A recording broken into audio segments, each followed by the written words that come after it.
Understaffed, underequipped, underfunded, and in a state of emergency. The Guam Police Department presented the realities of their current operations during an informational briefing before lawmakers this afternoon, and it wasn't pretty. So we only have 13 cars that are operational for the entire island on patrol.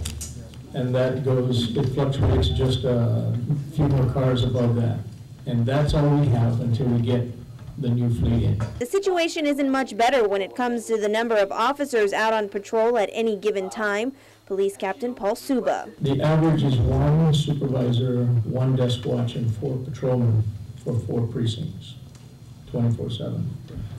And it can go as high as maybe 6 in some of the precincts, depending if they stay back and work overtime. Of the 300 uniform officers on the force, 120 are assigned to patrol the streets, but actually being able to respond to emergencies is proving more and more difficult.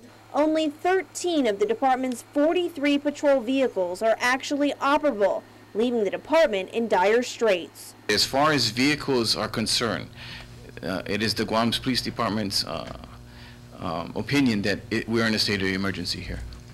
Yes. Well, let's put it this way. The other day I saw the patrol officers using a Humvee that was from DRMO, and they utilized that as a last resort.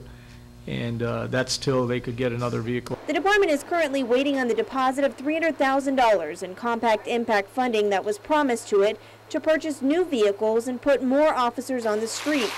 Acting Police Chief Colonel Maurice Sayama.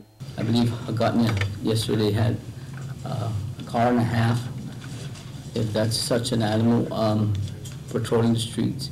And maybe Tamuni had 3. And then, of course, Delhi being the most populated area, maybe 3 or 2. But getting more vehicles and hiring more officers all boils down to more money. It's a funding issue. Year after year, it's a funding issue. And we can tell you today and tomorrow and the day after, we're short this amount. Do we get it? Obviously not. Do we provide the required services? We do our best. Yep. No matter what has been said about the state of our department, the men and women of this department continue to do whatever it takes with what we got. We're gonna get the bad guys. We've gotten the bad guys for every major case that's come up within the past few months. The department has agreed to review some of its mandates and identify potential areas that can be eliminated to increase efficiency and allow officers additional time to respond to actual emergency calls.